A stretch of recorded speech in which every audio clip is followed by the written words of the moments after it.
재원은 재능 있는 조경 건축가로 서울 한복판에 위치한 명성 있는 디자인 사무실을 운영하고 있었다. 그의 삶은 많은 이들의 꿈처럼 보였다. 성공적인 경력, 탄탄한 재정, 그리고 반짝이는 한강을 조망하는 펜트하우스까지. 하지만 완벽해 보이는 겉모습 뒤에는 이상할 정도로 고독한 삶이 숨어 있었다. 그는 자신의 마음속 깊은 공허함을 채우려는 듯 일에 몰두하고 세심한 도면과 집중을 요하는 프로젝트에 자신을 파묻었다. 그는 가족도 없었고 친한 친구도 거의 없었다. 피상적인 사회적 관계로는 늘 존재했던 외로움을 달랠 수 없었다. 가끔 주말 오후 재원은 서울의 중심 공원으로 차를 몰았다. 누구를 만나러 가는 것이 아니라 그저 평화를 찾고 맑은 공기를 마시며 가끔은 즐겁게 노는 가족들이나 손을 잡고 걷는 연인들을 조용히 바라보곤 했다. 그는 오래된 나무들과 화려한 꽃밭, 그리고 아이들의 천진난만한 웃음소리에서 영감을 얻었다. 그것은 그가 잠시 쉬고 일과 건조한 숫자들의 소용돌이에서 벗어나 자신을 허락하는 드문 순간들이었다. 늦가을 어느 날, 단풍잎이 붉게 물들기 시작할 무렵, 갑작스러운 소나기가 공원의 맑은 공기를 갈라놓으며 쏟아져 내렸다. 비는 거세게 내렸고 차가운 빗방울은 살을 꿰뚫는 듯했다. 재원은 공원 가장자리에 있는 작은 편의점 처마 밑에 서서 따뜻한 커피를 홀짝이고 있었다. 그의 시선은 무심하게 비에 젖은 길을 향해 있었다. 그때 그의 눈에 들어온 한 장면에 손에 든 커피잔을 떨어뜨릴 뻔했다. 그녀는 20살쯤 되어 보이는 젊은 여성이었다. 빗물에 젖어 검은 머리카락은 엉망이 되었고 얼굴에는 피로와 걱정이 역력했다. 그녀는 대략 5살쯤 된 쌍둥이 남자아이들을 필사적으로 비로부터 가리고 있었다. 아이들은 낡은 옷을 입고 커다란 단풍나무 아래에서 서로에게 바싹 붙어 서 있었고 작은 몸은 추위로 떨고 있었다. 두 아이 중 한 아이는 유독 창백해 보였고 입술은 파랗게 질려 있었다. 커다란 천진난만한 눈으로 빗줄기 너머로 그를 빤히 바라보고 있었다. 그 순간 그 눈빛은 재원의 심장을 곧바로 꿰뚫는 듯했고 그가 오랫동안 묻어두었던 무언가를 일깨웠다. 그 순간 재원은 등줄기에 전율이 흘렀다. 단순한 동정심이 아니라 설명할 수 없는 강력한 충동, 즉 연결감이었다. 그는 서둘러 커피잔을 내려놓고 한치의 망설임도 없이 편의점을 나섰다. 쏟아지는 빗 속으로 발걸음을 옮겼다. 가까이 다가가자 그는 여인이 아이들을 품에 꼭 안고 자신의 온기를 전해주려 애쓰고 있음을 알았다. 아이들의 이가 딱딱 부딪히는 소리가 재원의 마음을 찢어놓았다.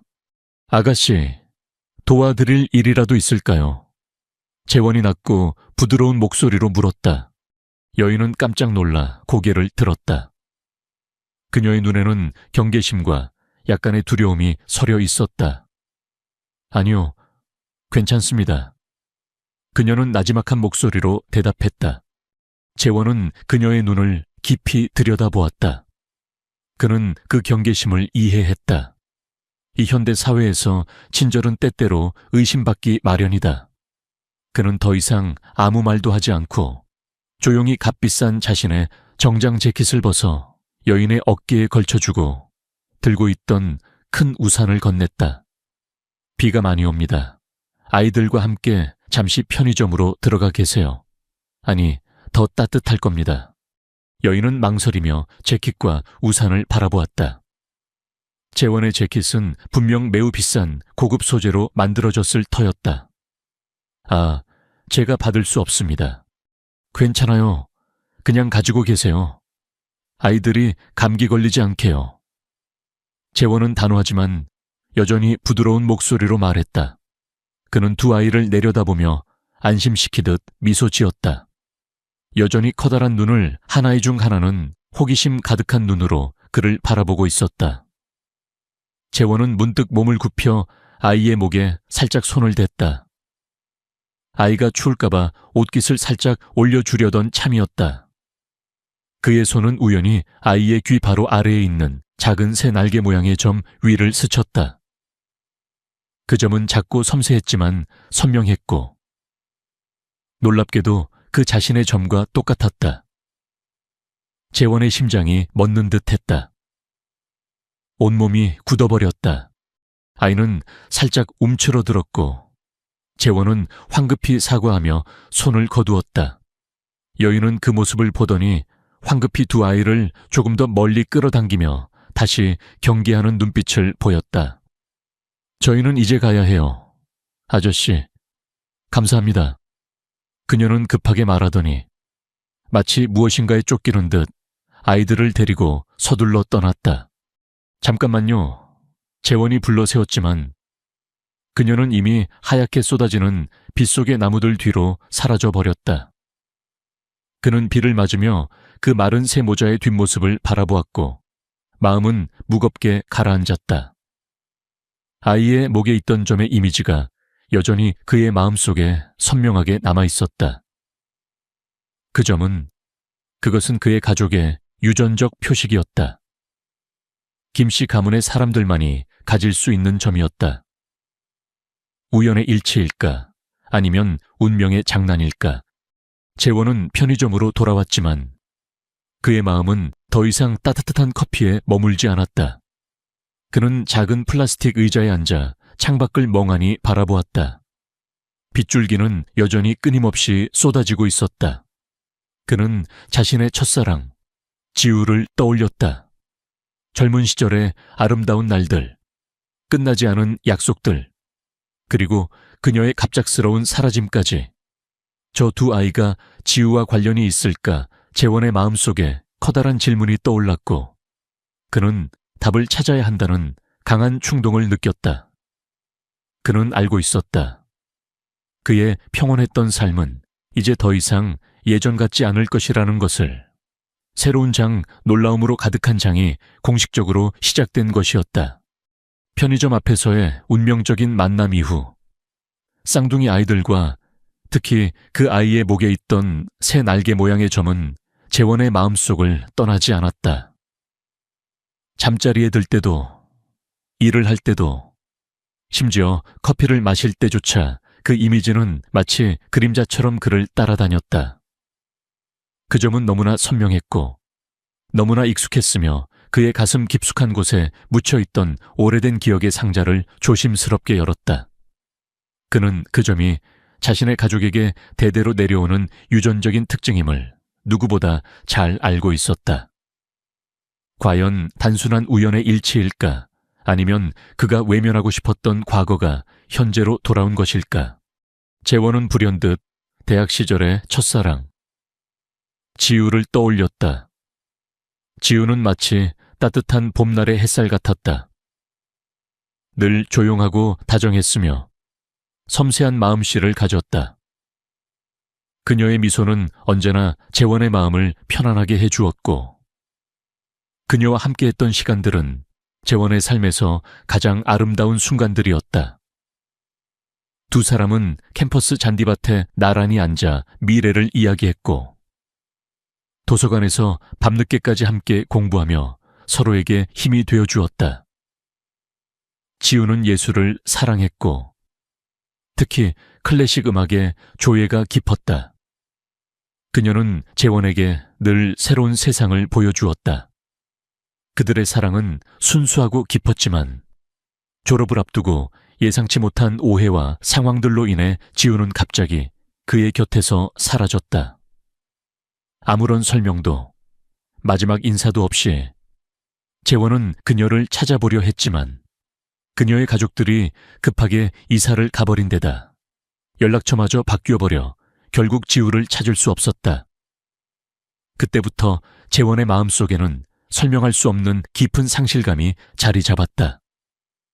그는 그 상실감을 외면하기 위해 더욱더 일에 몰두했고 건축이라는 견고한 세계 속에 자신을 가두었다.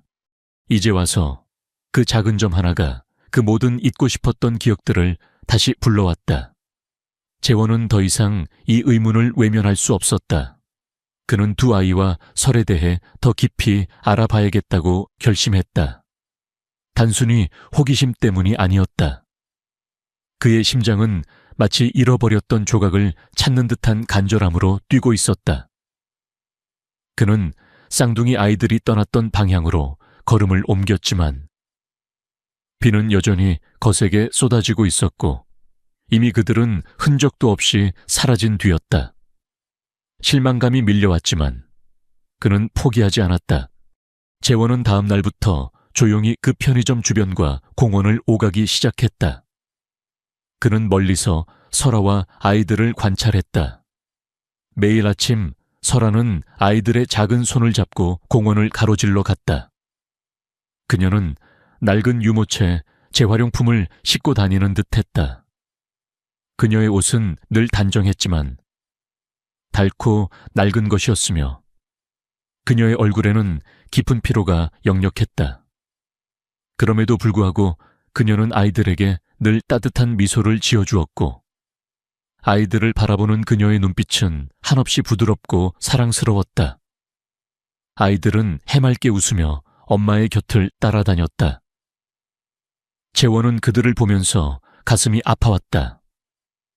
그는 설아가 홀로 두 아이를 키우며 얼마나 힘든 삶을 살고 있는지 짐작할 수 있었다. 그는 몰래 편의점 주인에게 설에 대해 물었지만 주인은 그저 힘들게 사시는 분 같다는 말 외에는 아는 것이 없다고 했다. 며칠 후 재원은 자신의 유일한 친구이자 대학 동기인 민준에게 연락했다. 민준은 한때 날카로운 시선과 끈질긴 추적 능력을 가진 탐사보도 전문 기자였지만 지금은 프리랜서 작가로 활동하며 비교적 자유로운 삶을 살고 있었다. 재원은 민준에게 지우에 대해 아는 것이 있는지 조심스럽게 물었다. 그는 쌍둥이 아이들 이야기나 점에 대한 이야기는 꺼내지 않았다. 아직은 너무나 추측에 불과했기 때문이다. 지우라니 김지우 말하는 거야. 졸업하고 소식이 끊겼잖아. 왜 갑자기 지우를 찾아? 민주는 다소 의아해하며 물었다. 그냥 문득 생각이 나서 요즘 잘 지내나 궁금해서. 재원은 얼버무렸다. 민주는 재원의 말투에서 뭔가 심상치 않은 기운을 감지했지만 더 깊이 묻지 않았다. 그는 재원의 성격을 잘 알고 있었다. 재원은 쉽게 감정을 드러내지 않는 사람이었지만 일단 마음먹은 일은 끝까지 해내는 강단이 있었다. 알았어. 내가 한번 알아볼게. 근데 시간이 좀 걸릴 거야. 연락처도 다 바뀌었을 테고 지훈의 가족도 예전에 이사 갔다고 들었어. 민주는 약속대로 조사를 시작했다. 그의 오랜 기자 생활로 다져진 정보 수집 능력은 탁월했다. 그는 옛 인맥들을 동원하고 발로 뛰며 지우의 행방을 추적했다. 며칠 후 민주는 재원에게 연락해 몇 가지 단서를 찾았다고 알렸다. 재원아, 지우의 행방은 찾기 어렵지만 지우에게 여동생이 있었다는 사실을 알게 됐어. 이름은 한설아. 그리고 그 설아가 지금 서울에 살고 있대. 힘들게 살고 있는 것 같아. 설아 그 이름이 재원의 뇌리를 강하게 스쳤다. 그는 직감적으로 그 설아가 자신이 공원에서 만났던 그 여자임을 알아차렸다. 심장이 격렬하게 뛰었다.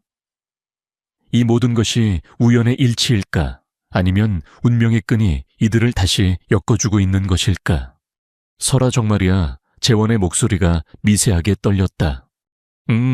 그런데 설아가 아이들을 키우고 있대. 쌍둥이 아들인데 한 명이 선천적으로 몸이 좀 약하다고 하더라. 왜 그렇게 놀라는 거야? 민주는 재원의 반응에 의문을 품었다. 재원은 잠시 망설였다. 이제는 숨길 수 없는 때가 왔음을 느꼈다. 그는 편의점에서 있었던 일과 아이의 목에 있는 점에 대해 민준에게 털어놓았다. 민준은 놀라움을 금치 못했다. 새 날개 모양의 점이라고 너랑 똑같다고, 재원아. 이건 단순한 우연이 아닐 수도 있어. 지우가 너의 아이를 낳았을 가능성도 배제할 수 없어. 민준의 목소리에는 진지함이 묻어났다. 재원은 가슴이 먹먹해졌다. 그동안 애써 외면했던 가능성이 민준의 입에서 나오자 현실로 다가오는 듯했다. 말도 안 돼. 만약 그렇다면 지우는 왜 나에게 말하지 않았을까? 왜 사라져 버렸을까? 그건 우리가 찾아내야 할 부분이야. 하지만 일단 설아가 지우의 동생이라는 사실과 아이들이 쌍둥이라는 것, 그리고 너와 같은 점을 가졌다는 것은 간과할 수 없는 사실이야. 좀 더 깊이 파고들어 봐야겠어. 설아를 만나서 직접 이야기해 보는 게 어때? 조심스럽게 접근해야 해. 그녀가 너에게 뭔가 숨기고 있을 수도 있어. 민준은 조언했다. 민준의 말에 재원은 복잡한 감정에 휩싸였다. 한편으로는 두 아이가 자신의 아이일 수도 있다는 생각에 가슴이 벅차올랐고, 다른 한편으로는 지우가 겪었을 고통과 그녀의 죽음이 머릿속을 스쳐 지나갔다. 그는 지우에게 너무나 미안했다. 그들이 헤어진 뒤 지우에게 무슨 일이 있었던 것일까? 왜 그녀는 모든 것을 혼자 감당해야 했을까? 재원은 설아를 다시 찾아 나섰다. 이번에는 더욱더 신중하게 접근했다. 그는 설아가 아이들과 함께 자주 가는 공원 놀이터에서 그들을 기다렸다. 햇살 좋은 오후, 아이들은 그네를 타고 미끄럼틀을 타며 즐거워했고, 설아는 그 옆에서 조용히 그들을 지켜보고 있었다. 그녀의 얼굴에는 여전히 피로가 서려 있었지만 아이들을 향한 그녀의 사랑은 그 어떤 고난도 이겨낼 수 있을 것 같았다. 재원은 천천히 그들에게 다가갔다. 그는 아이들을 향해 따뜻하게 미소 지었고 아이들도 순수한 눈빛으로 그를 바라보았다. 그는 아이들에게 작은 장난감 자동차를 선물했고 아이들은 환하게 웃으며 고마워했다. 설아는 여전히 경계심을 놓지 않았지만 재원의 눈빛에서 아기가 없음을 느꼈는지 처음보다는 편안해 보였다. 안녕하세요. 전에 편의점에서 뵈었던. 재원이 조심스럽게 말을 꺼냈다. 아, 네. 그때 우산 정말 감사했습니다. 설아는 고개를 숙이며 말했다. 별 말씀을요. 아이들이 많이 닮았네요. 혹시 제가 실례가 안 된다면 두 분 성함이 어떻게 되는지 여쭤봐도 될까요? 재원은 최대한 자연스럽게 물었다. 얘네는 우진이랑 서준이에요. 설아는 아이들의 이름을 알려주었고 아이들은 수줍게 재원을 바라보며 작은 손을 흔들었다. 재원의 심장이 다시 한번 크게 울렸다. 우진이와 서준이, 그 이름들이 그의 귓가에 맴돌았다. 그는 우진이의 목에 있는 점을 다시 한번 확인하고 싶었지만 애써 참았다. 그는 설에게 더 많은 이야기를 듣고 싶었다. 지우에 대한 이야기, 아이들에 대한 이야기. 그러나 그는 서두르지 않기로 했다. 그는 설에게 신뢰를 얻는 것이 먼저임을 알았다. 이 모든 것이 퍼즐 조각이라면 그는 이제 겨우 첫 번째 조각을 찾은 것뿐이었다. 진실은 아직 저 깊은 곳에 숨겨져 있었다. 재원은 민준으로부터 들은 이야기에 밤잠을 설쳤다. 설아가 지우의 여동생이라는 사실은 충격적이었다. 그 작은 점 하나가 시작된 모든 의문들이 이제 거대한 실타래처럼 풀려나갈 것만 같았다. 그는 지우가 왜 자신에게 아무 말도 없이 떠났는지, 그리고 아이들의 존재를 왜 숨겼는지 이해할 수 없었다. 그의 마음속에는 후회와 미안함, 그리고 알 수 없는 기대감이 뒤섞여 소용돌이쳤다. 그는 설에게 조심스럽게 다가가기로 결심했다. 무작정 아이들이 자신의 아들인지 묻는 것은 실례일 뿐만 아니라 설아가 마음을 닫아버릴 수도 있기 때문이었다. 재원은 다음 날 아침 일찍 아이들이 등원하는 시간대에 맞춰 그들의 집 근처에서 기다렸다. 그는 멀리서 설아가 두 아이의 손을 잡고 걸어 나오는 모습을 보았다. 아이들은 어제 받은 장난감 자동차를 소중히 들고 있었다. 설아는 여전히 수수하고 검소한 옷차림이었지만 아이들을 향한 그녀의 눈빛은 따뜻한 햇살 같았다. 재원은 설아에게 다가가 인사를 건넸다. 안녕하세요, 설아 씨. 아이들 등원시키시는군요. 설아는 깜짝 놀랐지만 이내 작은 미소를 지었다. 아, 안녕하세요. 네, 유치원에 데려다 주는 길이에요. 어제 아이들이 장난감 정말 좋아하더라고요. 덕분에 좋은 시간 보냈어요. 재원은 아이들의 눈높이에 맞춰 몸을 숙여 우진이, 서준이 잘 자고 왔니? 하고 물었다. 아이들은 수줍게 고개를 끄덕였다. 우진이의 목에 있는 새 날개 모양의 점이 재원의 눈에 선명하게 들어왔다. 그의 심장이 다시금 쿵 하고 울렸다. 재원은 아이들을 유치원에 데려다 주는 길에 설아와 나란히 걸으며 조심스럽게 대화를 시도했다. 혹시 설아 씨는 이 근처에 사시나요? 저는 이 근처에서 작은 카페를 운영하고 있어요. 재원은 자신의 직업 대신 카페 운영 이야기를 꺼냈다. 자신을 재력가로 인식하게 되면 설아가 경계할까봐 염려했기 때문이다. 네, 저기 골목 안쪽에 작은 빌라에서 살고 있어요. 카페를 운영하신다니 정말 좋으시겠어요. 설아는 살짝 부러운 듯한 눈빛으로 말했다. 그럼요. 설아 씨 혹시 괜찮으시면 제가 유치원까지 같이 모셔다 드려도 될까요? 가는 길에 커피라도 한 잔 대접하고 싶어서요. 재원은 조심스럽게 제안했다. 설아는 잠시 망설였다. 낯선 남자의 호의를 무작정 받아들이는 것이 꺼려지는 듯했다. 하지만 재원의 눈빛은 순수하고 따뜻했다. 네, 그러세요. 유치원에 아이들을 내려준 후 재원과 설아는 근처의 작은 카페로 향했다. 재원은 따뜻한 라테 2잔을 주문하고 설에게 편안하게 앉으라고 권했다. 카페 안의 잔잔한 음악과 커피 향이 긴장된 분위기를 조금이나마 누그러뜨렸다. 혹시 실례가 안 된다면 설아 씨는 혼자 아이들을 키우시나요? 재원은 가장 조심스러운 질문을 꺼냈다. 설아의 얼굴에 그늘이 드리워졌다. 그녀는 한숨을 쉬고는 고개를 숙였다. 네, 그렇습니다. 아이들 아빠는 돌아가셨어요. 재원의 심장이 철렁 내려앉았다. 아이들 아빠가 돌아가셨다니. 그럼 지우는 그는 더 이상 지우의 생사를 확인하는 것을 미룰 수 없었다. 죄송합니다. 제가 실례되는 질문을 드렸군요. 혹시 아이들 엄마는 어떻게 되셨는지 여쭤봐도 될까요? 제가 실례라는 것을 알지만 재원은 조심스럽게 말을 이었다. 설아는 한참을 망설였다. 그녀의 눈가의 물기가 어렸다.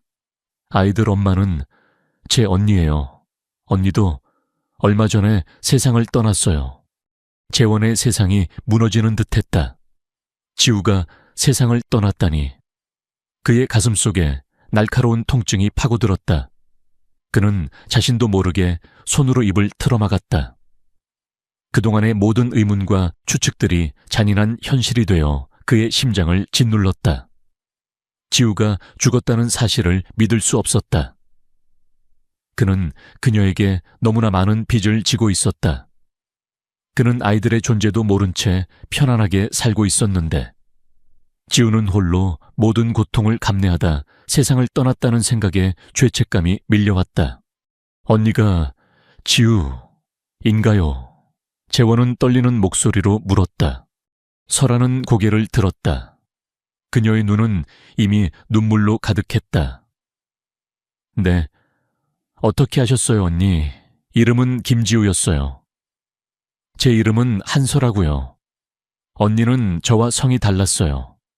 어렸을 때 저희 부모님이 돌아가시고 언니는 김씨인 외할머니 댁으로 저는 한시인 친할머니 댁으로 가게 되면서 성이 달라졌어요. 재원은 고개를 끄덕였다. 민준이 알려준 정보와 일치했다. 그는 더 이상 자신의 감정을 숨길 수 없었다. 저는 김재원입니다. 김지우 씨와는 대학 시절에 만났던 사이입니다. 설아의 눈이 휘둥그레졌다. 그녀의 얼굴에는 충격과 놀라움이 교차했다. 재원 씨, 김재원 씨의 언니가 늘 이야기하던 그 재원 씨가 당신이었군요. 설아는 마치 유령이라도 본 듯이 재원을 바라보았다. 재원은 고개를 숙였다. 그는 지우에게 미안하고 설에게도 미안했다. 그가 너무 늦게 나타난 것이었다. 지우가 제 이야기를 했나요? 네, 언니는 늘 재원 씨 이야기를 했어요. 언니가 세상을 떠나기 전까지도 마지막까지 재원 씨를 그리워했어요. 그런데 왜 언니가 그렇게 떠나야만 했는지 저는 아직도 이해가 안 돼요. 설아의 목소리가 흐느낌으로 바뀌었다. 재원은 손수건을 건네주었다. 설아는 손수건으로 눈물을 닦았다. 그녀는 마음속에 묻어두었던 이야기를 재원에게 털어놓기 시작했다. 지우의 죽음과 쌍둥이, 아이들의 탄생에 얽힌 비밀을 말이다. 언니는 재원 씨와 헤어진 후 많이 힘들어했어요. 언니는 재원 씨를 너무나 사랑했거든요. 그런데 어느 날 언니가 갑자기 연락을 끊고 사라졌어요. 몇 달 뒤에 겨우 연락이 닿았을 때 언니는 이미 만삭의 몸으로 나타났어요. 그리고 아이들이 재원 씨 아이들이라고 말했어요. 재원은 충격에 휩싸였다. 제 아이들이라고요? 네, 언니는 재원 씨에게 이 사실을 알리려고 여러 번 시도했지만 연락이 닿지 않았다고 했어요. 그리고 언니가 많이 아파서 아이들을 낳고 얼마 되지 않아 세상을 떠났어요. 언니는 마지막까지 아이들을 걱정했고 저에게 아이들을 잘 부탁한다고 말했어요. 그래서 제가 아이들을 데리고 살게 된 거예요. 설아는 눈물을 흘리며 말했다. 그녀는 언니의 마지막 소원을 들어주기 위해 그리고 아이들을 사랑하는 마음으로 모든 것을 감당해왔던 것이었다. 재원은 설아의 이야기를 듣는 내내 숨조차 제대로 쉴 수 없었다. 지우가 그의 아이들을 임신하고 홀로 고통받았다는 사실, 그리고 끝내 그에게 알리지 못하고 세상을 떠났다는 사실은 재원의 가슴을 갈기갈기 찢어놓았다. 그는 자신이 얼마나 무지하고 이기적이었는지 깨달았다. 그는 지우가 왜 그에게 이 사실을 숨겼는지 이해하려고 노력했다. 아마도 지우는 그에게 부담을 주고 싶지 않았을 것이다.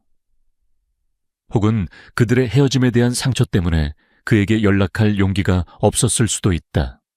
지우는 어떤 병으로 세상을 떠났나요? 재원은 겨우 입을 열었다.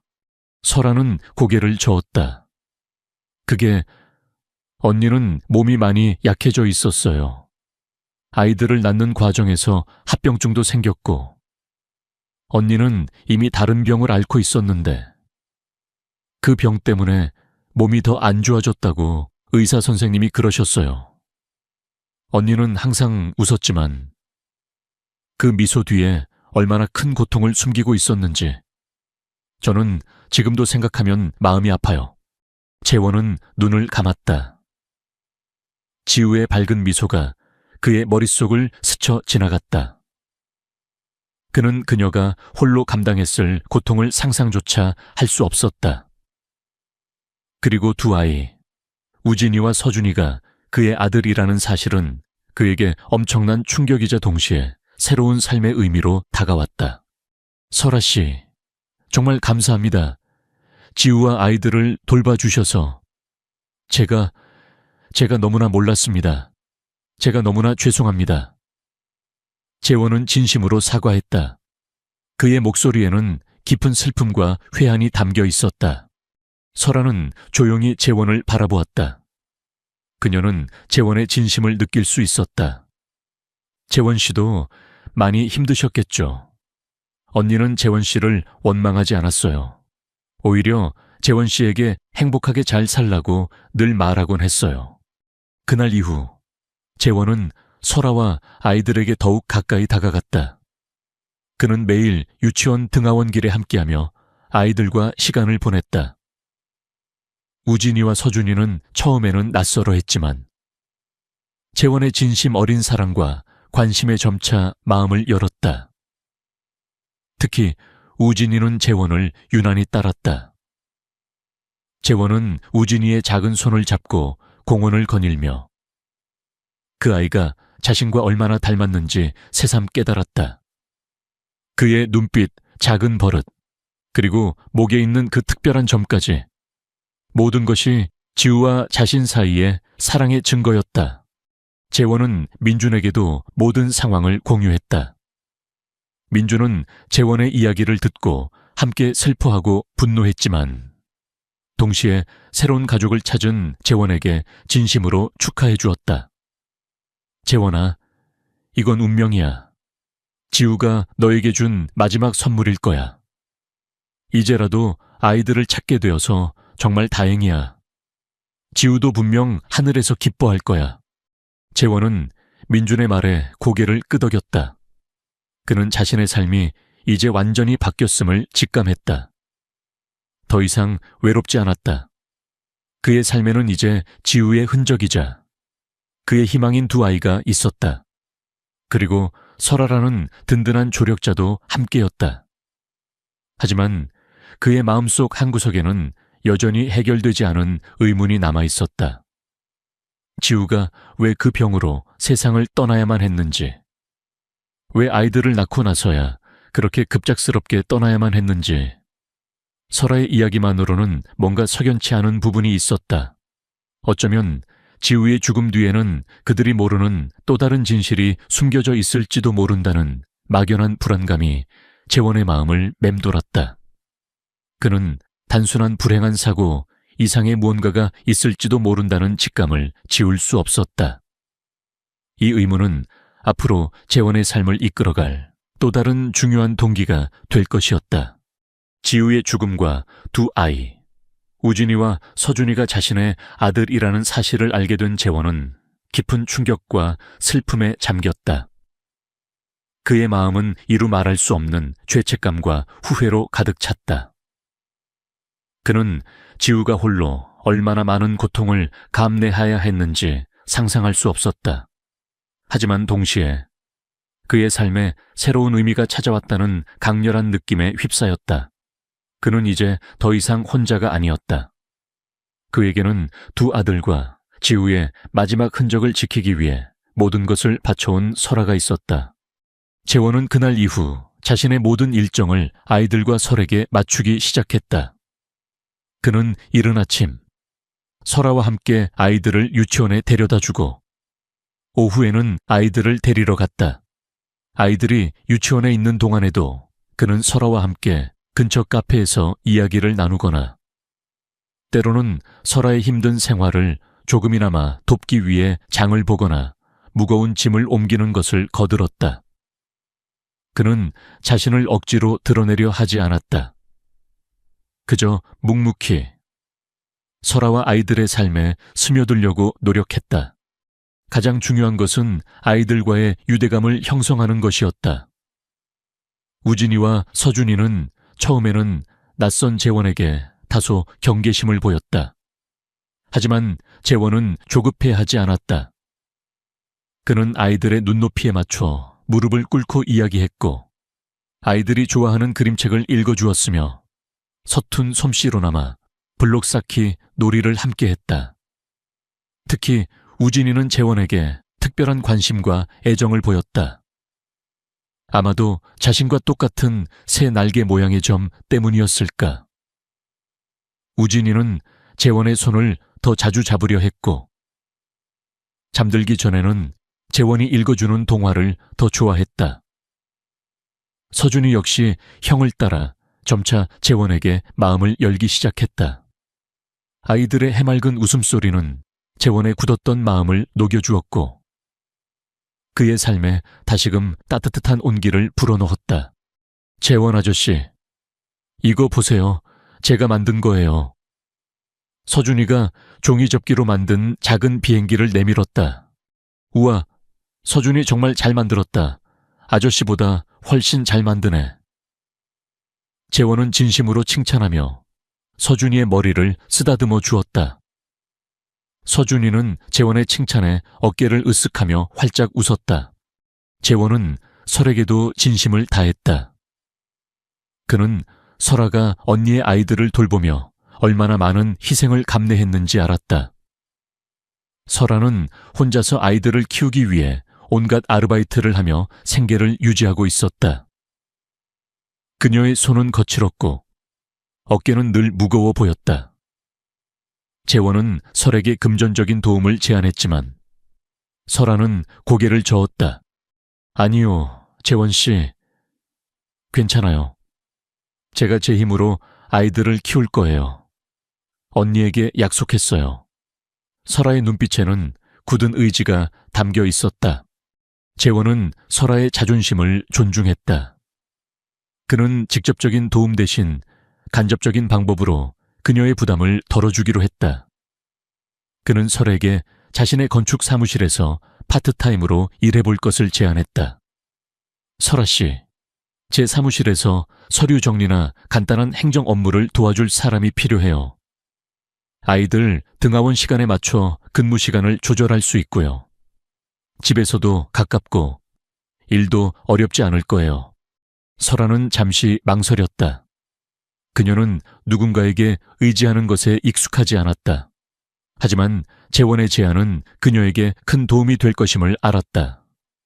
안정적인 수입과 아이들을 돌볼 수 있는 유연한 근무 시간은 그녀에게 절실했다. 제가 잘 할 수 있을까요? 저는 이런 일을 해본 적이 없어서 걱정 마세요. 제가 다 가르쳐 드릴게요. 설아 씨는 꼼꼼하시고 성실하신 것 같으니 분명 잘하실 거예요.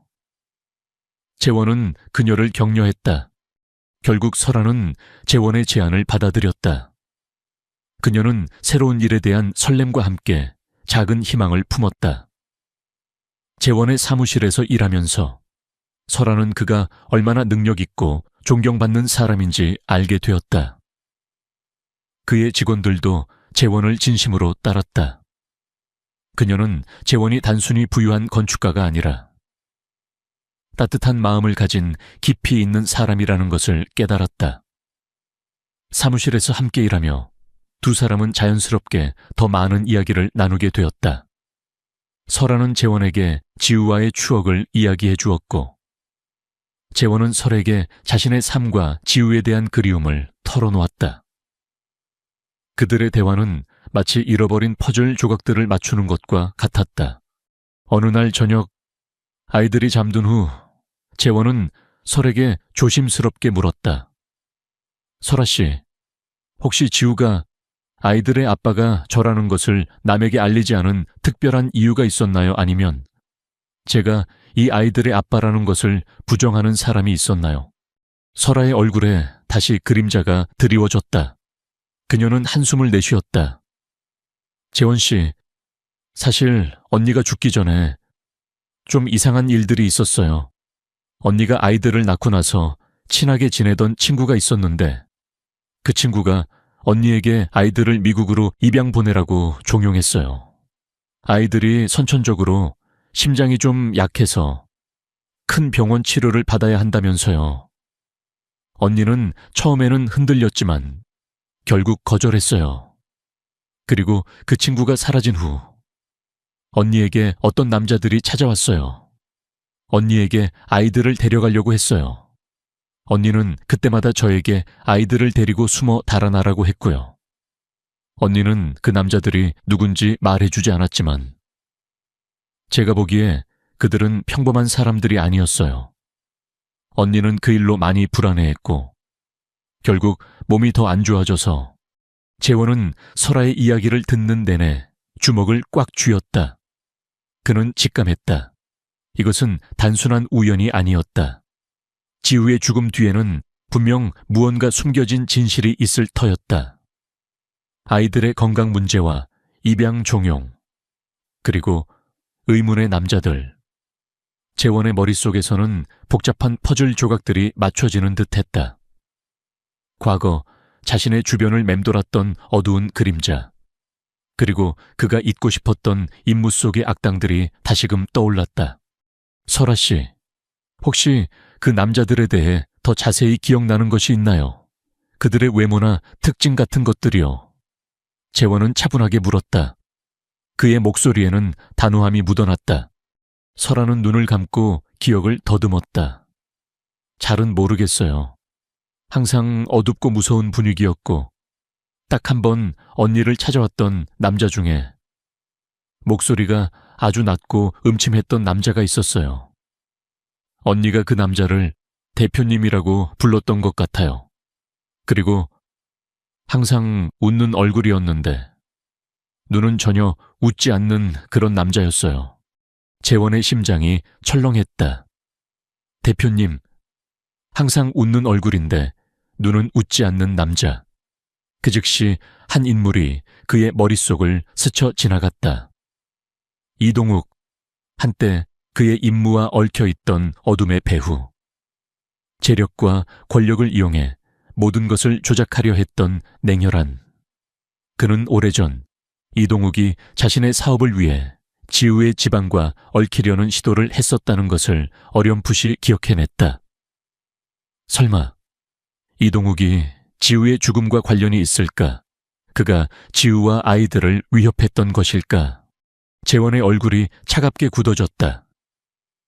그의 눈에는 오랜만에 날카로운 빛이 스쳤다. 그는 지우의 죽음이 단순한 병사 빙 씨가 아닐 수도 있다는 섬뜩한 예감을 받았다. 그는 민준에게 연락해야겠다고 생각했다. 민준의 탐사 보도 능력이라면 이 의문의 실마리를 풀어줄 수 있을 것이다. 설아 씨, 이 이야기는 민감한 이야기지만 제가 지우와 아이들의 진실을 꼭 밝혀낼 겁니다. 저에게 힘을 보태주세요. 그리고 어떤 일이 있어도 아이들을 꼭 지켜주세요. 재원은 설아의 손을 잡고 단호하게 말했다. 그의 눈빛에는 지우를 향한 미안함과 아이들을 지키겠다는 굳은 의지가 담겨 있었다. 설아는 재원의 진심을 느꼈다. 그녀는 고개를 끄덕였다. 그녀는 재원이 자신과 아이들에게는 희망이자 구원자임을 알았다. 지우가 마지막까지 지키려 했던 비밀. 그리고 두 아이의 삶을 위협했던 어둠의 그림자가 이제 서서히 그 모습을 드러내기 시작하고 있었다. 재원은 이제 단순히 자신의 아이들을 찾은 것을 넘어 지우의 억울한 죽음을 밝히고 아이들의 미래를 위협하는 모든 어둠으로부터 그들을 지켜내야 하는 막중한 임무를 안게 된 것이었다. 그의 따뜻한 마음속에 잠재되어 있던 전직 특수요원의 날카로운 직감과 결단력이 다시금 깨어나고 있었다. 재원의 마음은 설아가 들려준 이야기에 혼란스러웠다. 지우의 죽음 뒤에 숨겨진 어두운 그림자, 의문의 남자들, 그리고 대표님이라고 불렸던 자의 존재는 단순한 비극이 아니었음을 시사했다. 그의 오랜 직감이 맞았다. 지우는 병으로 세상을 떠난 것이 아니라 어떤 알 수 없는 위협에 시달리다 결국은 비극적인 결말을 맞이했을지도 모른다는 섬뜩한 가설이 그의 머릿속을 지배했다. 재원은 그날 밤 잠을 이룰 수 없었다. 그는 지우와의 모든 순간들을 다시 떠올렸다. 그녀의 밝은 미소 뒤에 숨겨진 슬픔, 가끔씩 보이던 불안한 눈빛. 그는 그 모든 신호들을 당시에는 알아차리지 못했다는 사실에 스스로를 책망했다. 만약 그가 조금만 더 주의를 기울였다면, 그녀의 고통을 함께 나눌 수 있었다면, 과연 결과는 달라졌을까? 죄책감의 파도가 그를 집어삼켰다. 다음 날 아침 일찍 재원은 민준에게 연락했다. 그는 어젯밤 설에게 들은 모든 이야기를 민준에게 상세히 전했다. 민준은 재원의 이야기를 듣는 내내 진지한 표정이었다. 이동국이라니 그 자식이 아직도 그런 짓을 하고 다녔단 말이야. 민준의 목소리에는 분노가 서려 있었다. 재원아, 이동국은 단순한 사업가가 아니야. 과거에도 그의 뒤에는 늘 수상한 그림자들이 따라다녔어. 그가 지우의 죽음과 관련이 있다면 이건 심각한 문제야. 그리고 쌍둥이 아이들이 너의 아들이라는 것이 밝혀진 이상 그는 너를 가만두지 않을 거야.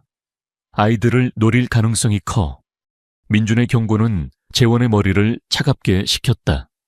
그는 자신의 안전은 둘째치고 아이들과 설아가 위험에 처할 수도 있다는 생각에 온몸에 소름이 돋았다. 그럼 어떻게 해야 할까? 우리가 먼저 움직여야 해.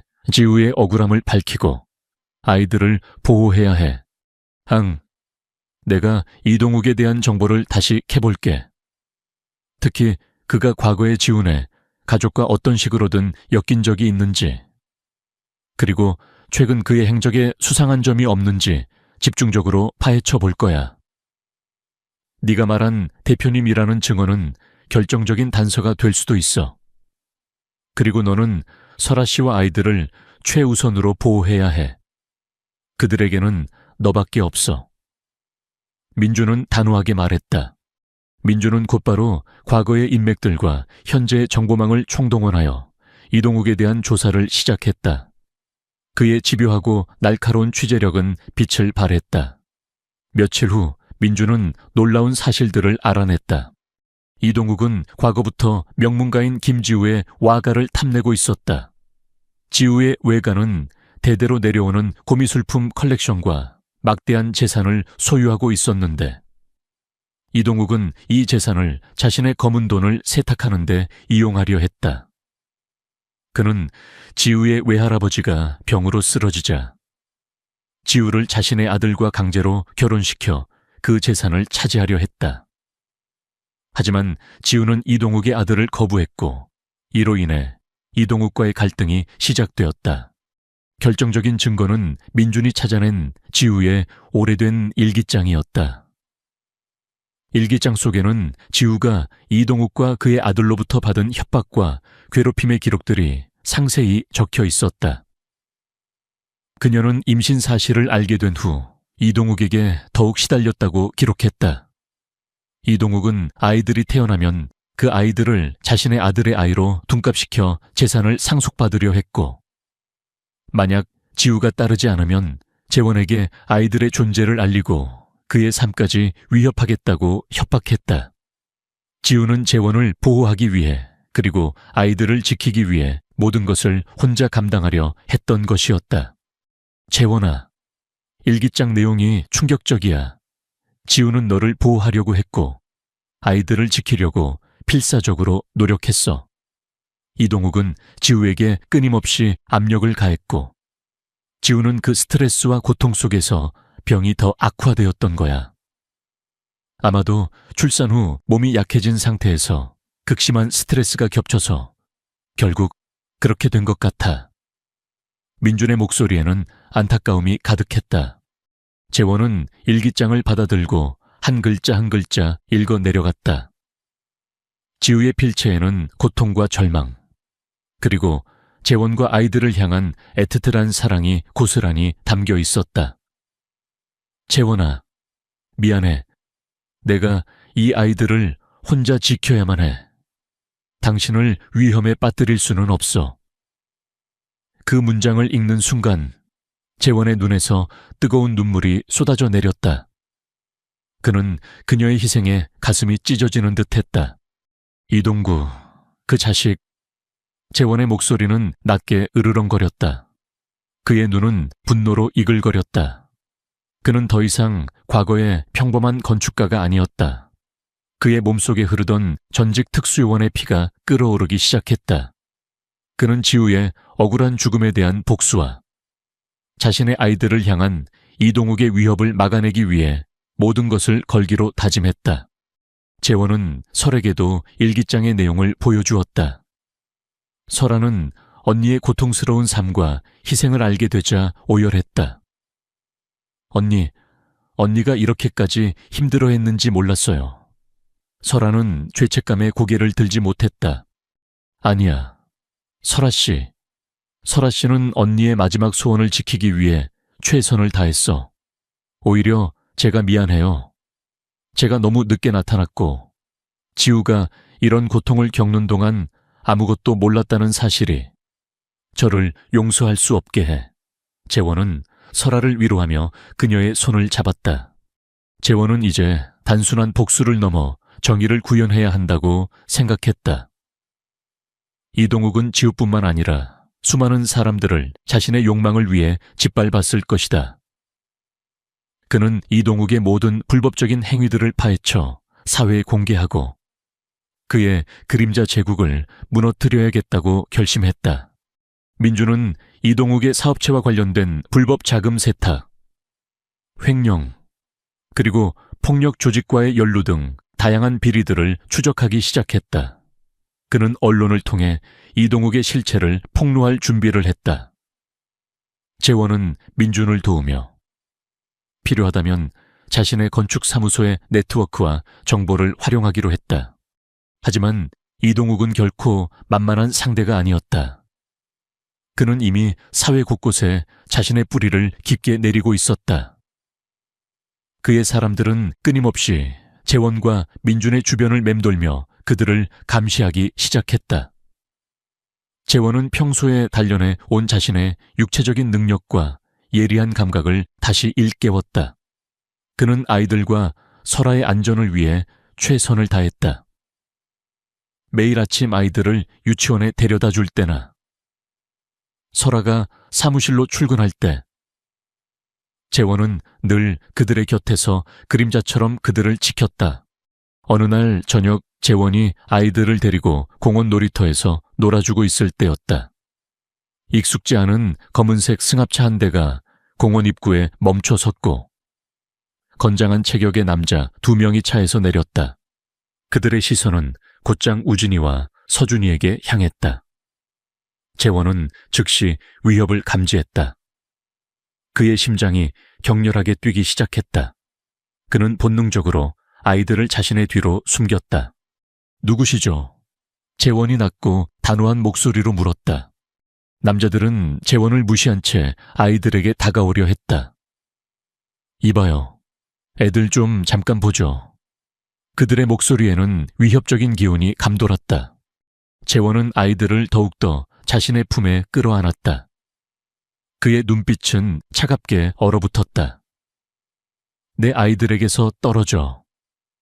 그의 목소리에는 전직 특수요원의 날카로운 위압감이 실려 있었다. 남자들은 재원의 눈빛에서 평범하지 않은 기운을 감지했지만 아랑곳하지 않았다. 이동욱 대표님께서 아이들을 보고 싶어 하십니다. 순순히 내놓는 게 좋을 거야.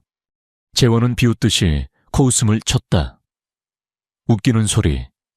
이동욱 감히 내 아이들을 건드리려 하다니. 그는 아이들을 안고 뒷걸음질치며 설에게 신호를 보냈다. 설아는 멀리서 이 상황을 지켜보고 있다가 재원의 눈빛을 보고 즉시 아이들을 데리고 도망칠 준비를 했다. 남자들은 재원에게 달려들었다. 재원은 민첩하게 몸을 움직여 그들의 공격을 피했다. 그는 아이들을 안고 있었기에 격렬한 방역을 할 수 없었다. 그는 재빨리 아이들을 설에게 건네주며 소리쳤다. 설아 씨, 아이들 데리고 도망쳐 민준에게 연락해. 설아는 아이들의 손을 잡고 뒤도 돌아보지 않고 뛰기 시작했다. 재원은 그제야 온몸으로 남자들을 상대했다. 그의 몸은 오랜 세월 훈련으로 다져진 강철 같았다.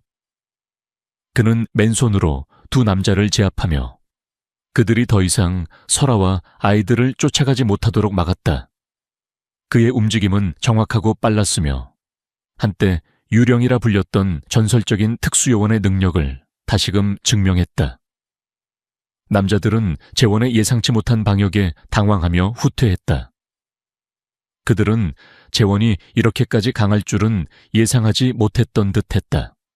재원은 아이들과 설아가 안전한 곳으로 도망친 것을 확인하고 나서야 멈췄다. 그의 임에는 땀방울이 송골송골 맺혔지만 그의 눈빛은 여전히 날카로웠다. 이동욱이 직접 움직이기 시작했다는 사실은 그가 더 이상 숨지 않을 것이며 전면전을 준비해야 함을 의미했다. 재원은 민준에게 전화를 걸어 이 상황을 알렸다. 그는 이동욱과의 정면 승부를 예감했다. 지우를 위한 복수, 그리고 두 아들을 지키기 위한 싸움이 이제 막 시작된 것이었다. 공원에서의 충돌 이후 재원은 이동욱이 더 이상 숨지 않고 전면전을 시작했음을 직감했다. 그의 분노는 지우의 억울한 죽음과 아이들을 향한 위협에 대한 복수심으로 불타올랐다. 그는 더 이상 과거의 평범한 건축가가 아니었다. 그의 몸속 깊이 잠들어 있던 전직 특수요원의 본능과 결단력이 깨어났고 그의 심장은 두 아들을 지키기 위한 강철 같은 의지로 가득 찼다. 재원은 설아와 아이들의 안전을 최우선으로 삼았다. 그는 아이들을 유치원에 데려다 줄 때나 설아가 사무실로 출근할 때 항상 그림자처럼 그들의 곁을 지켰다. 그는 자신의 펜트하우스를 비워두고 설아의 빌라 근처에 작은 아파트를 얻어 위기 상황 시 바로 대응할 수 있도록 준비했다. 또한 설아와 아이들에게 긴급 상황 시 연락할 수 있는 비상 연락망과 대피 경로를 숙지시켰다. 아이들은 재원 아저씨가 자신들을 지켜준다는 사실에 안심했고 설아는 재원의 든든함에 큰 위로를 받았다. 민주는 재원으로부터 공원에서의 습격 소식을 듣고 격분했다. 재원아, 이동욱 이 자식은 상상을 초월하는 쓰레기야. 이제 숨을 필요 없어. 우리가 먼저 치고 나가야 해. 민주는 이동욱의 비리를 폭로하기 위한 마지막 퍼즐 조각들을 모으기 시작했다.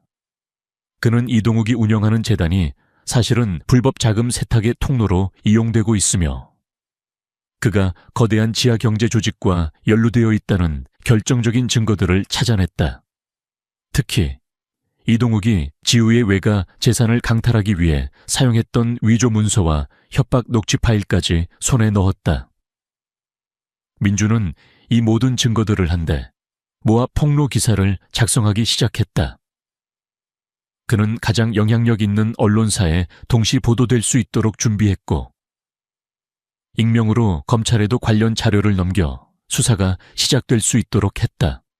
하지만 이동욱의 방역도 만만치 않았다. 그는 자신의 거대한 권력과 돈을 이용해 재원과 민준을 압박해왔다. 민준이 정보를 흘린 언론사에는 거액의 광고를 빌미로 기사 보도를 막으려 했고 검찰 내부에 자신의 사람들을 통해 수사를 지연시키려 했다. 또한 그는 자신의 비밀 조직을 이용해 재원과 민준의 주변을 미행하고 도청했으며 심지어는 민준의 사무실에 침입하여 자료를 훔치려 시도하기도 했다. 재원아, 그 자식의 손이 상상 이상으로 넓어. 언론사들도 압력을 넣어서 보도를 꺼리고 있고 검찰에서도 움직임이 시원치 않아. 민준의 목소리에는 지친 기색이 역력했다. 괜찮아, 민준아. 우리가 포기할 수는 없어. 지우를 위해서, 그리고 아이들을 위해서라도 끝까지 가야 해. 재원은 민준을 다독였다. 그의 눈빛은 흔들림이 없었다. 재원은 민준과 함께 이동욱의 약점을 파고들기 시작했다.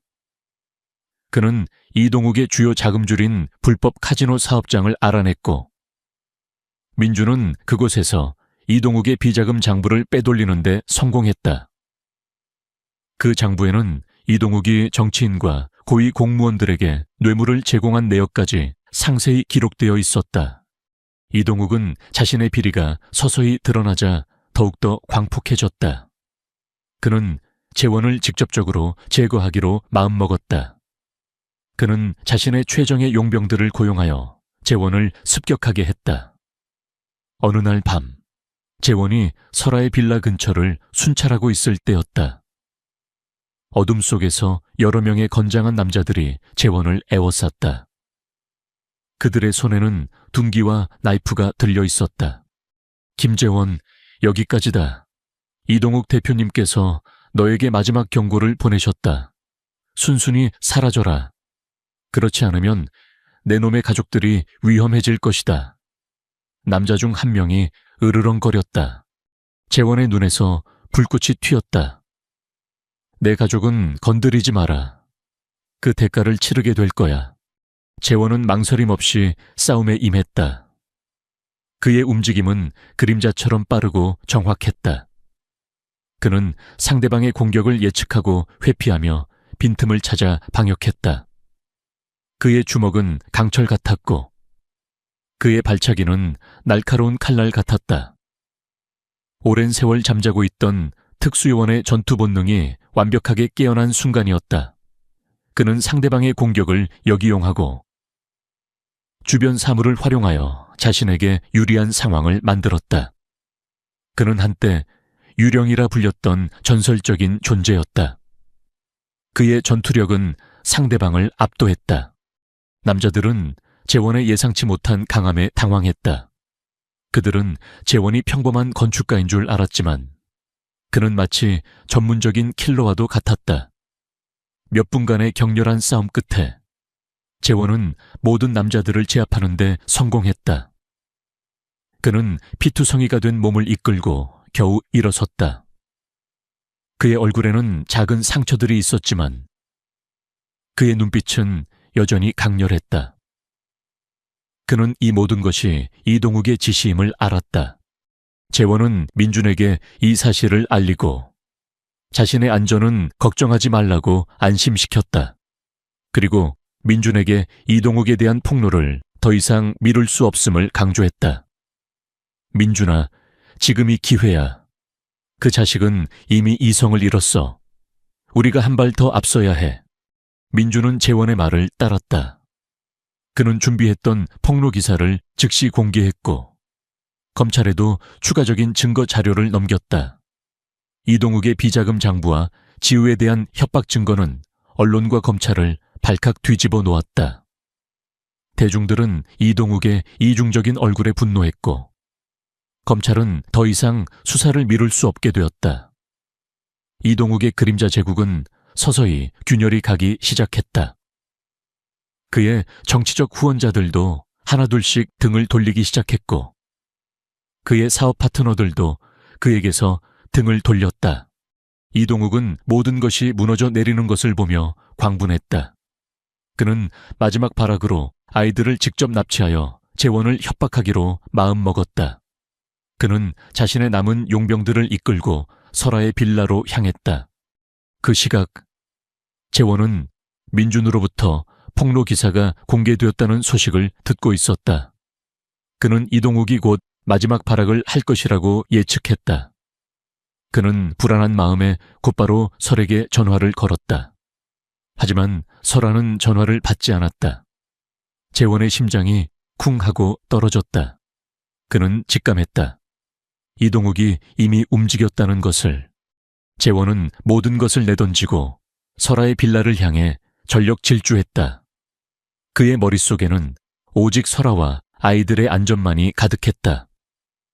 그의 발걸음은 빠르고 강렬했으며 그의 눈빛은 불타오르는 복수심으로 가득 찼다. 그는 이제 이동욱과의 마지막 대결을 피할 수 없음을 알았다. 이 모든 악몽을 끝낼 때가 온 것이다. 재원의 발걸음은 맹렬했다. 설아의 빌라를 향해 전력 질주하는 그의 뇌리에는 오직 아이들과 설아의 안전만이 가득했다. 그의 심장은 격렬하게 요동쳤고 얼굴에는 땀방울이 비 오듯 흘러내렸지만 그는 멈출 수 없었다. 이동욱이 마지막 발악을 할 것이라는 예감은 불길하게 맞아떨어졌다. 빌라에 도착했을 때 문은 활짝 열려 있었고 안에서는 둔탁한 소음이 들려왔다. 재원은 한치의 망설임도 없이 안으로 뛰어들었다. 거실은 아수라장이 되어 있었다. 가구들은 뒤집혀 있었고 유리 파편들이 바닥에 흩어져 있었다. 설아는 두 아이를 끌어안은 채 벽 한쪽 구석에 잔뜩 웅크리고 있었다. 그녀의 얼굴은 공포에 질려 있었고 아이들은 재원의 등장에 흐느끼며 그의 이름을 불렀다. 이동욱과 그의 마지막 남은 용병들이 설아와 아이들을 애워싸고 있었다. 이동욱의 얼굴은 분노와 광기로 일그러져 있었다. 김재원 내놈이 감히 나의 계획을 망쳐 내놈의 가장 소중한 것을 빼앗아 갈 것이다. 재원의 눈에서 살기가 번뜩였다. 그는 한때 유령이라 불렸던 전설적인 특수요원이었다. 그의 움직임은 번개처럼 빨랐다. 그는 한순간에 이동욱의 용병들에게 달려들었다. 그의 주먹은 정확하고 치명적이었다. 그는 상대방의 공격을 피하고 방역하며 좁은 공간을 최대한 활용했다. 가구 파편들과 주변 사물들은 그의 손에서 무기가 되었다. 용병들은 재원의 압도적인 힘과 기술의 속수무책으로 쓰러져 나갔다.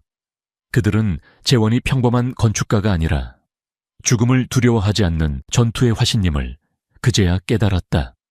이동욱은 재원의 믿을 수 없는 전투력에 당황했지만 이내 권총을 꺼내 들었다. 그는 설아와 아이들에게 총구를 겨누었다. 움직이지 마라. 한 발짝이라도 움직이면 저것들을 죽여버릴 거야. 재원의 몸이 얼어붙었다. 그는 아이들과 설아가 위험에 처하는 것을 볼 수 없었다. 바로 그 순간 빌라 밖에서 경찰차 사이렌 소리가 울려 퍼졌다.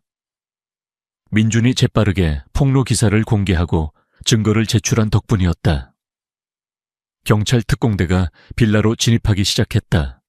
이동욱은 당황했지만 마지막까지 발악했다. 그는 총구를 재원에게 돌리며 방가쇠를 당겼다. 그러나 재원은 이미 본능적으로 몸을 날려 피했고 총알은 그의 어깨를 스쳐 지나갔다. 그 찰나의 순간 재원은 방역했다. 그는 날카로운 눈빛으로 이동욱의 손목을 노려차 총을 떨어뜨리게 했다. 동시에 경찰 특공대가 진입하여 이동욱과 남은 용병들을 순식간에 제압했다. 이동욱은 체포되면서도 재원을 향해 악에 받친 눈으로 소리쳤다. 김재원 내놈이 이겼다고 생각하나 나는 반드시 돌아올 것이다. 하지만 그의 위협은 더 이상 재원에게 아무런 의미가 없었다. 재원은 이동욱이 완전히 제압된 것을 확인하고 나서야 설아와 아이들에게로 달려갔다. 그는 피투성이가 된 채 아이들을 끌어안았다. 우진이와 서준이는 재원의 품에 안겨 흐느꼈고 설아는 안도의 눈물을 흘렸다. 경찰과 구급대가 도착하여 현장을 수습했다. 재원은 어깨에 작은 총상을 입었지만 다행히 심각한 부상은 아니었다. 그는 간단한 응급처치를 받은 후 경찰서로 향했다. 민주는 이미 그곳에서 재원을 기다리고 있었다. 재원아, 괜찮아. 정말 걱정했어. 민주는 재원의 어깨를 두드리며 말했다. 난 괜찮아. 설아 씨랑 아이들은 무사해. 그게 가장 중요해. 재원은 힘겹게 미소 지었다. 경찰 조사에서 재원은 지우의 일기장과 민준이 수집한 증거들을 제출했다. 이동욱의 모든 범죄 행위들이 낱낱이 밝혀졌다. 지우의 죽음은 단순한 병사가 아닌 이동욱의 협박과 스트레스로 인한 간접 살해와 다름없다는 결론이 내려졌다. 이동욱은 살인교사, 재산 강탈 미수, 불법 자금 세탁, 폭력 조직 운영 등 수많은 혐의로 기소되었다. 그의 그림자 제국은 산산조각 났고 그는 감옥에서 자신의 죄에 대한 대가를 치르게 되었다. 모든 것이 마무리된 후 재원은 설아와 함께 법원에서 우진이와 서준이를 자신의 친아들로 정식 인정하는 절차를 밟았다. 재원의 오랜 꿈이었던 가족을 되찾는 순간이었다. 법적인 절차가 끝난 후 재원은 설아와 아이들을 안고 눈물을 흘렸다. 그는 더 이상 외롭지 않았다. 그의 삶에는 이제 지우의 사랑과 희생의 결실인 두 아들, 그리고 함께 고난을 이겨낸 설아가 있었다. 재원은 자신의 모든 것을 변화시켰다. 그는 잘 나가던 건축 사무소를 정리하고 아담한 전원주택을 매입했다. 그곳은 아이들이 마음껏 뛰어놀 수 있는 넓은 마당과 따뜻한 햇살이 가득한 곳이었다. 그는 건축가로서의 재능을 살려 집을 아이들의 눈높이에 맞춰 디자인했다. 거실에는 장난감으로 가득 채워진 놀이방이 생겼고 마당에는 아이들이 좋아하는 그네와 미끄럼틀이 설치되었다. 설아는 재원의 제안을 받아들여 그의 집으로 들어왔다. 두 사람은 서둘러 결혼식을 올리지 않았다. 그들에게는 형식적인 결혼보다 중요한 것이 있었다. 바로 아이들을 위한 따뜻하고 안정적인 가정을 만드는 것이었다. 설아는 재원의 도움으로 심리학 공부를 시작하여 아동 심리 상담 전문가가 되기로 결심했다. 그녀는 자신의 경험을 통해 어려움을 겪는 아이들에게 도움을 주고 싶어 했다. 재원은 그녀의 꿈을 전폭적으로 지지해 주었다. 매일 저녁, 재원은 아이들과 함께 책을 읽어주고 낮 동안 있었던 일들을 이야기했다. 우진이와 서준이는 아빠의 품에 안겨 잠이 들었고 재원은 그들의 작은 숨소리를 들으며 행복을 느꼈다. 설아는 그런 재원의 모습을 보며 미소 지었다. 그녀는 언니 지우가 하늘에서 이 모습을 보며 분명 행복해할 것이라고 생각했다. 재원의 삶은 더 이상 화려하지 않았지만 그 어느 때보다 충만하고 의미 있었다. 그는 돈과 명예 대신 진정한 가족의 소중함을 깨달았다. 우진이와 서준이의 해맑은 웃음소리는 그의 삶의 가장 아름다운 멜로디가 되었고 설아의 따뜻한 눈빛은 그의 마음에 평화를 가져다 주었다. 지우의 희생으로 얻어진 이 새로운 가족은 그들에게 주어진 두 번째 기회이자 영원히 지속될 사랑과 행복의 시작이었다. 길고 긴 여정의 마지막 페이지에 도달했습니다. Millionaire didn't know he had a son until he saw a humble mother. Begging with twin boys identical 이라는 이야기 속에서 우리는 운명의 장난, 사랑과 상실, 그리고 용기와 희망을 함께 경험했습니다. 재원과 설아, 그리고 두 아이 우진이와 서준이의 이야기를 통해 저는 여러분에게 진정한 가족의 의미와 겉모습만으로 사람을 판단해서는 안 된다는 교훈을 전하고 싶었습니다. 어둠 속에서도 한 줄기 빛을 찾아 나섰던 재원의 용기, 그리고 언니의 유지를 지키기 위해 모든 것을 바쳤던 설아의 희생은 우리에게 깊은 감동을 주었습니다. 그들의 여정은 때로는 아프고 힘들었지만 결국 그들은 서로의 상처를 보듬고 새로운 가정을 이루며 행복을 찾아냈습니다. 이 이야기가 여러분의 마음속에 따뜻한 여운으로 남기를 바랍니다. 우리의 삶 또한 예측할 수 없는 도전들로 가득하지만 결국 사랑과 믿음, 그리고 진실된 관계가 우리를 진정한 행복으로 이끌어 줄 것임을 믿습니다.